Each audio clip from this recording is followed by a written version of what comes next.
From the Times and the Sunday Times, this is The Story. I'm Manveen Rana.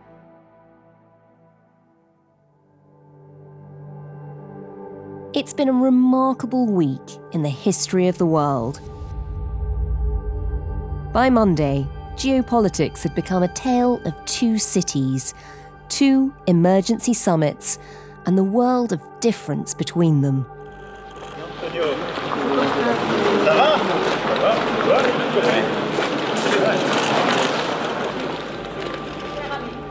In Paris, a succession of European leaders arrived, shook hands with President Macron before a pool of cameras, and then began an urgent meeting to come up with a plan to defend Ukraine and Europe without knowing if America would help. Europe must play its role, and I'm prepared to consider committing British forces on the ground alongside others if there is a lasting peace agreement.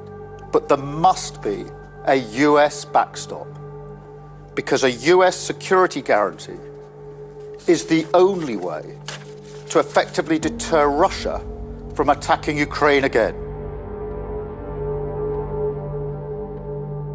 Meanwhile, 3,000 miles away, Marco Rubio, the new US Secretary of State, was landing in Riyadh to begin intense talks with the Russians to determine the future of Ukraine without consulting the Ukrainians, and how they'd end war in Europe, but without any Europeans present. The European philosophy hasn't gone anywhere, so I don't know what they should do at the negotiating table. If they are going to weasel out some cunning ideas about freezing the conflict while actually intending, as is their custom, nature and habit, to continue the war, then why should we invite them? Будут иметь в виду продолжение войны, то зачем их туда приглашать?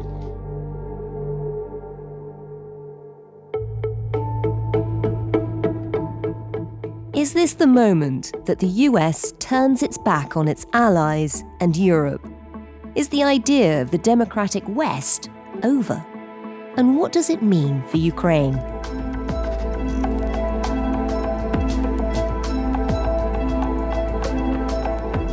The story today: 5 days that changed the world order.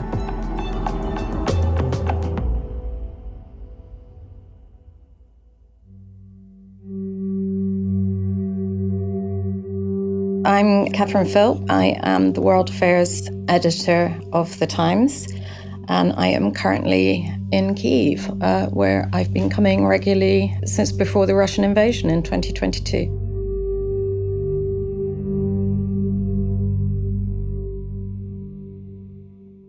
Catherine, take us back to last week. Suddenly, in a break from what we've been seeing between Western leaders and Vladimir Putin, there was a phone call between Donald Trump and the Russian leader.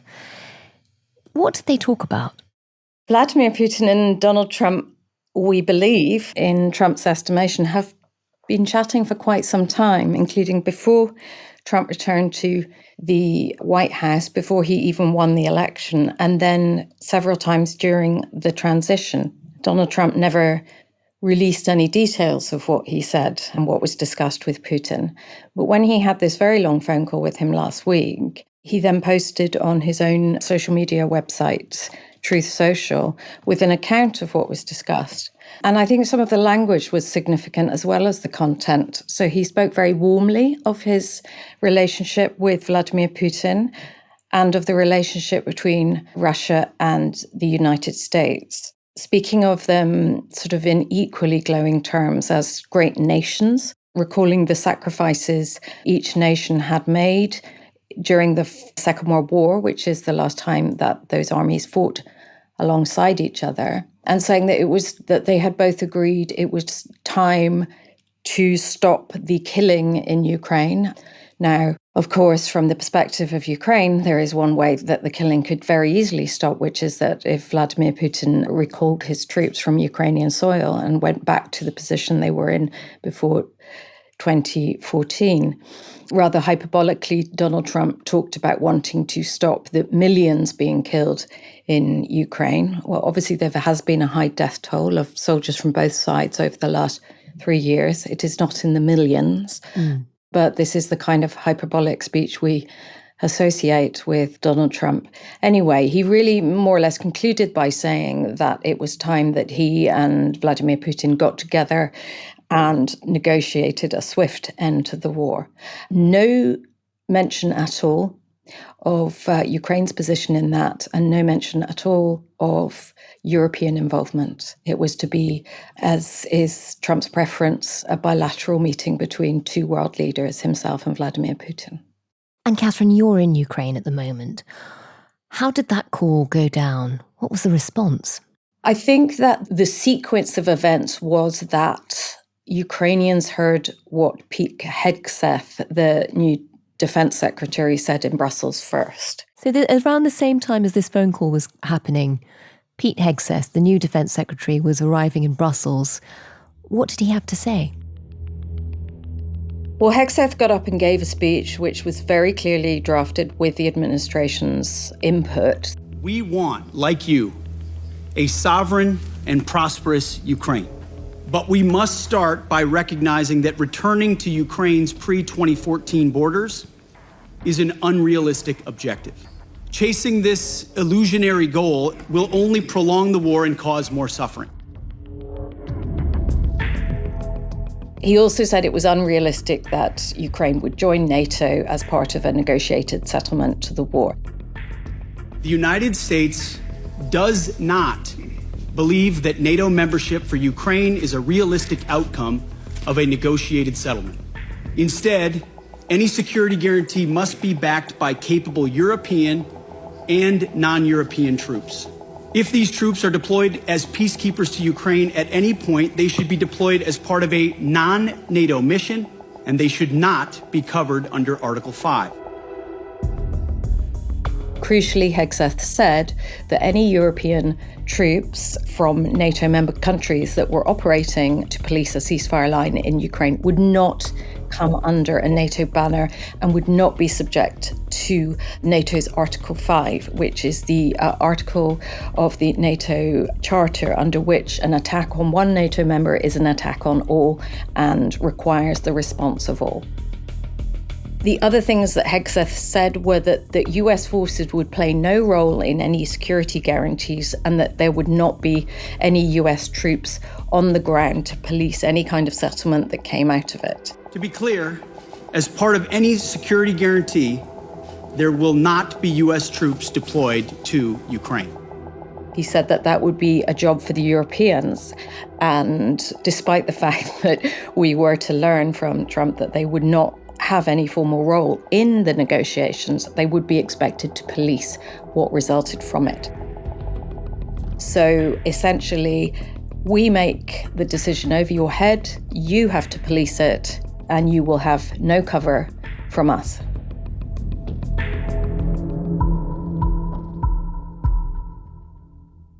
Wow. America and Russia will decide what happens next, and Europe will be left basically holding the can. Yes. How did that go down in Ukraine? You're there. What were people saying? What were you hearing?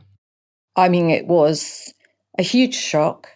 It was followed up afterwards, obviously, by this post from Donald Trump, in which I think the shock of what Hegseth had said was followed up by the warmth of the language that Trump used towards Putin. Again, was just sort of, I think, multiplied by several factors what Hegseth had said in such sort of unemotional terms and made it very real. Now, it was interesting for me because I was here when Trump won election and I went out and spoke to ordinary people, to soldiers back in November when Trump won. There was at that point enormous disillusionment with Joe Biden. It was felt that he had not been strong enough with Russia. And there was great frustration over what Ukraine saw as the slow walking of defense supplies, so that Ukraine always got what it had asked for eventually, but often too late for it to have the impact it had wanted. It was felt that Ukraine was constantly being given enough to keep it in the fight and yet not to win. So when Trump was elected, some people were despondent at the elections, feeling that he was too close to Putin. Others felt differently and said, well, at least he is strong. He might change the calculus. There was a sense that things needed to be shaken up. And so some Ukrainians put faith in Trump being able to do that and being able to change things. And we were hearing at the time that the incoming Trump administration had made many promises to the Ukrainians in Washington that they would be much more muscular than That's they'd right. implied. And I think there was also a feeling in Ukraine that Trump liked to show his muscles and that he wouldn't want to look weak. And so that anything that looked like a capitulation to Russia and Russian aggression and to Putin personally, he wouldn't do that because it would look like he had caved in. Well, that, I'm afraid, all dissolved into thin air with first Hegseth's speech and then news of this very long call that Trump had with Putin, after which he very briefly called Zelensky, simply not to involve him or to ask his opinion, but to inform him what had been discussed with Putin. And from the people you're talking to out there, I mean, what's the mood like? What have they been saying? Well, I've spoken to civilians and I've spoken first and foremost to soldiers because they, after all, are the ones who are still fighting and dying on the front line. And the words they used are not ones I could repeat on this podcast about both Putin and Trump. Shock and disillusionment. The fact that Hegseth had ruled out NATO membership, and then that was repeated from the White House. Now, that was a demand that Vladimir Putin made of Ukraine before the invasion actually began. Well, amongst some soldiers, some said, well, why have we fought for 3 years? Why have I lost so many friends? Why have so many people been killed for us to be forced to do what Putin asked for in the first place? Catherine, with all of that as a backdrop, with the phone call between Trump and Putin, the noises from Hegseth about no future promises to Ukraine, they then arrive at the Munich Security Conference. This is the first time you've got Zelensky arriving, you've got the American Vice President and other members of the administration arriving. Talk us through what happened in meetings between Zelensky and the Americans. Well, firstly, before we even get to Zelensky's meeting, we had an extraordinary speech, as you may recall, from J.D. Vance, Trump's vice president. Everyone was, braced to hear from him and hanging on every word. It was standing room only. Please welcome Vice President J.D. Vance. This is the Munich Security Conference. It is set up as a transatlantic talking shop on issues of security. Vance didn't even touch on security, and he never mentioned Ukraine. He simply began by berating, in particular, Britain and Germany. The threat that I worry the most about vis-a-vis Europe is not Russia, it's not China, it's not any other external actor. And what I worry about is the threat from within, the retreat of Europe from some of its most fundamental values shared with the United States of America. Lavishing praise on the far right AfD in Germany and berating Europe for not welcoming these kind of anti-immigration far right groups and sort of shutting them out of the conversation as far as he was concerned. Where the organizers of this very conference have banned lawmakers representing populist parties on both the left and the right from participating in these conversations. And of all the pressing challenges that the nations represented here face, I believe there is nothing more urgent than mass migration. So that was the backdrop to Zelensky going into a meeting with the Americans, led by Vance, aware that this is Vance's position. So, I think there was a sort of double, triple shock for the EU at Munich, because they were not only being told that they would not be involved in these negotiations over Ukraine, they were also being told that the US was preparing to walk away from Europe and that they had to look after their own security in future. So, I mean, those who say that this is really the most seismic moment for Europe since 1989 or even the end of the Second World War, I don't think are exaggerating. I mean, this really does feel like it could go down in the history books as the end of the Pax Americana and of the post-Second World War order.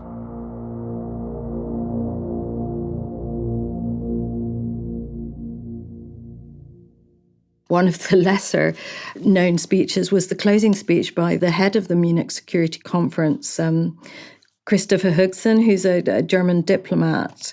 He actually broke down in tears closing the conference.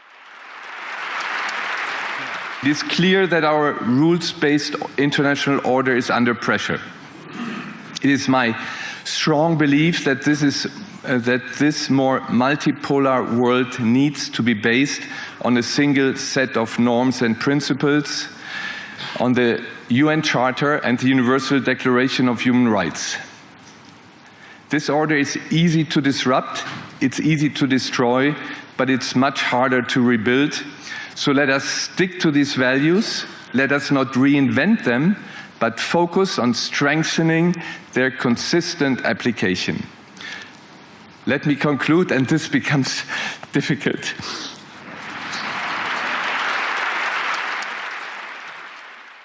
And he said that the values of the US and Europe, they no longer aligned.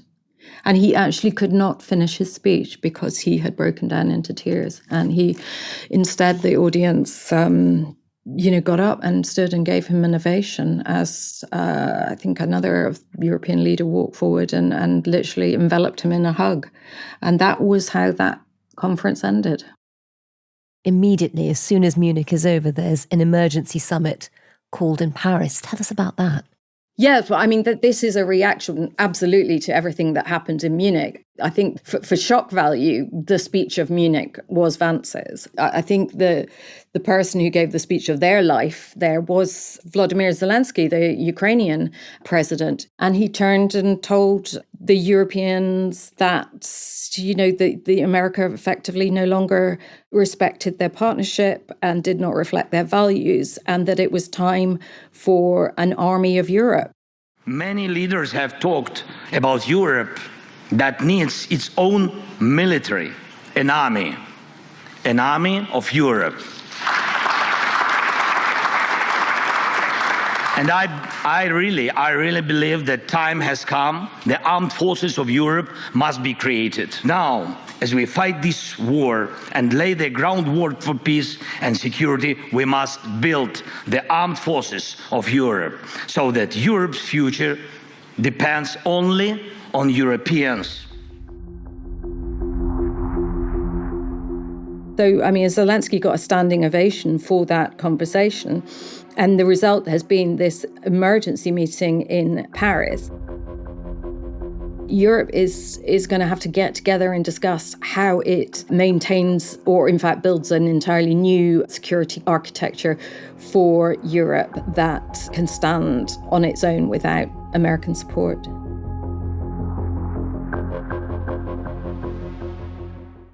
Catherine, on Monday, in a panic, European leaders scrambled this emergency meeting, this summit in Paris.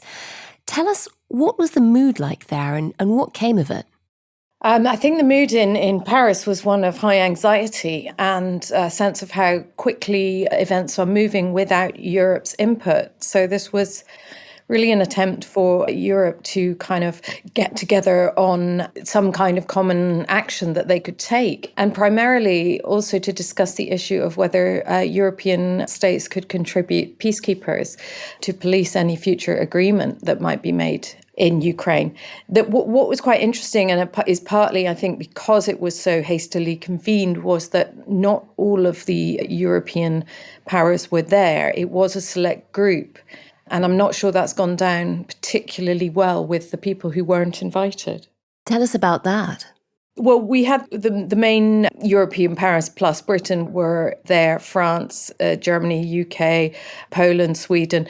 The Baltic states critically weren't there. Now, they are obviously the ones who feel at most threat of any future Russian aggression that might go beyond the bounds of Ukraine. And I think one of the reasons they weren't there was that Europe as a whole realizes that it's too big an ask for them to contribute peacekeepers because they need to defend their own borders. But from what I've been hearing from those quarters, they would have liked to have been at the table. Well, Catherine, if this was a meeting that was supposed to reassure Europe of how it would meet its security needs and reassure the Ukrainians of what would happen next if America decided to have a more hands-off relationship, did it work? Do we have any idea of what guarantees there will be?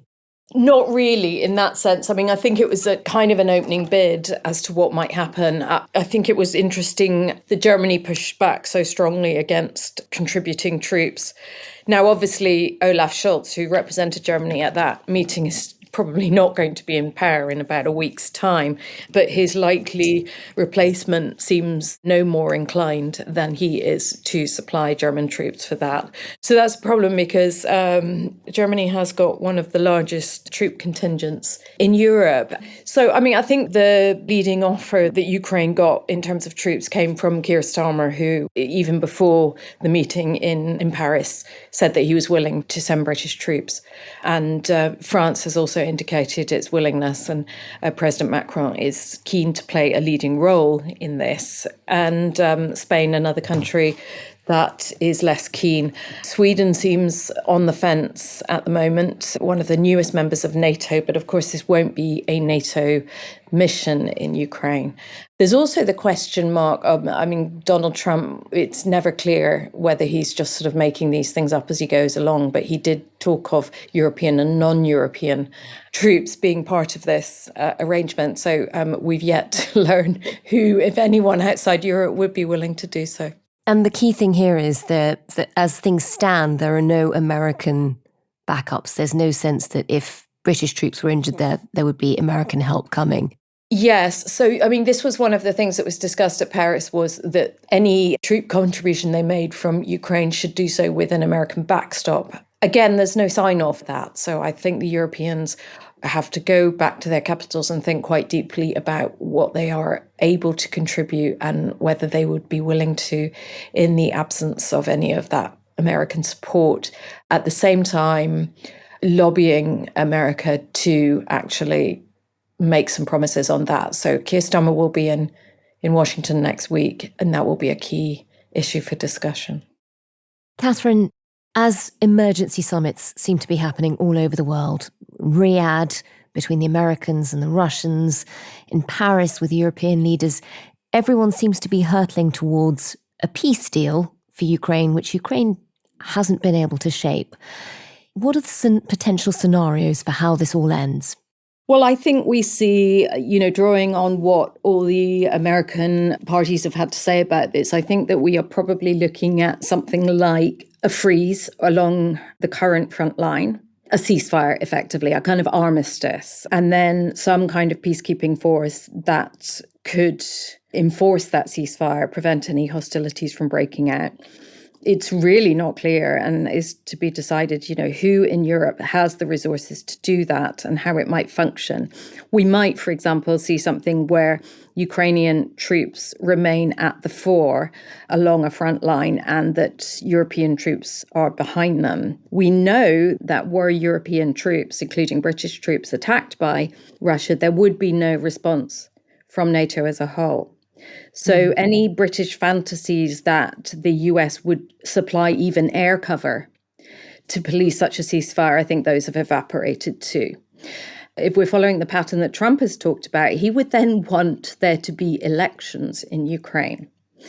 I don't know anyone who thinks that's feasible. Firstly, you have millions of Ukrainians who've left the country as refugees. They are in other countries. We don't know if they will return. There are Ukrainians living in the Russian-occupied territories. Would they be included? Would they be allowed to vote in those elections? There are soldiers along the front line, and they will remain there even in the event of a ceasefire. Will they be able to vote? Those are the people who have the greatest stake in this. What role would Russian sabotage and disinformation take in that election? Are there really the circumstances in which you can hold an election in which the will of the people can be communicated? And what are indeed Trump and Putin's motivations in holding those elections? I mean, we know what Putin's are. He does not like Zelensky and he wants him out the way. That is not who he wants to negotiate with. So that is what Putin would like. Trump has suggested he would like it too. There could be a compromise in that where Ukraine is able to recognize that Russia has de facto control, but that they are not part of Russia and that they remain part of Ukraine. We don't know what the parties involved would be prepared to accept. Which effectively freezes the conflict rather than solving it. Exactly. And Catherine, in that scenario, so you've got America giving Ukraine no security promises, no membership of NATO, no promise that they'll come and help if there is another war.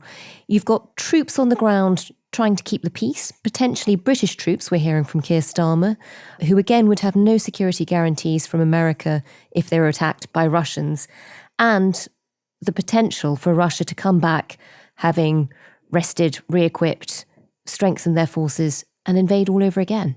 Simply put, yes, that is the problem. You know, a temporary ceasefire with British troops and other European troops, it could be bloodless, entirely bloodless. I mean, British troops might be very secure and safe in that situation because there would be no reason for Russia to continue to attack Ukraine in that time frame. They would want to keep safe their troops, their equipment, and not expend them on sort of, pointless harassment of the front line. They would be best served, I think, by going quiet for some time. So, yeah, in the short term, it could all look like it's going terribly well, but in fact, you are, storing up a world of trouble for Ukraine in years to come. Why do we think Donald Trump has chosen to approach the Ukraine problem in this way? As we said earlier, there had been promises made quietly to the Ukrainians before he took power. There was a sense of optimism that he might, actually flex his muscle towards Russia. Why do you think he's chosen to go the other way? Well, it's always quite difficult to try and figure out the kind of strategic reasons behind Trump's decision-making, because I'm not sure they are strategic. I think that they are ego-driven and they are driven by a lot of personality politics. His admiration for Putin is well documented, and also his admiration for, or rather his envy of, and other authoritarian leaders who he's quite keen on, Xi to some extent in China, and also Erdogan in Turkey. He envies their ability to just sort of lay down the law. And I think we've seen that in his, so brief so far, his presidency. We're not even a month in. And he's been trying to just create a new dispensation through executive order, which is exactly how those authoritarian leaders behave. He doesn't think that the US should be expending effort and money in European security. He thinks they should look after it themselves. He appears to subscribe to this old-fashioned notion of spheres of influence and, his kind of neo-imperialistic impulses towards Greenland and Panama, his threats towards Canada and Mexico suggest an interest in bolstering that sphere of influence of the US within the Western Hemisphere. But, I really cannot discount Trump's own ego and his relationships with other people whose leadership potential and polity he envies. His relationships with those, I think, come far more important in his mind than his relationships with Europe, as he sees a sort of doesn't see an alignment of values with or common interests with anymore. And Catherine, in terms of that, you talked about that moment at the end of the Munich Security Conference where there were tears and a real sense of an ending, really, between this relationship that we've always known. With America now so purely transactional in its foreign policy, is this the end of us seeing it as the leader of the free world? Is that whole idea over? I think in terms of the way that the leader of the free world has so often been the policeman of the world, Yes, I think it is over. I wonder how long traditional American allies will allow the US to kind of set the agenda when it's not prepared to get involved in enforcing that agenda. You know, how long do we do what we're told? Clearly, Europe is going to be bounced into sending all these troops as peacekeepers to Ukraine. That sort of has to be done because we're that far along in this. In the future, will we go along with that? Are we prepared to, be the ones who, effectively sort of act as contractors for Trump's wishes? I think that's going to take time for, the lessons of Munich 2025 to be absorbed and for Europe to, fully react to what this really means. Europe has not been nimble over the last year. Let's see how nimble it can be. But yes, I think that this is a turning point and it will not be the same again, certainly in the next 4 years.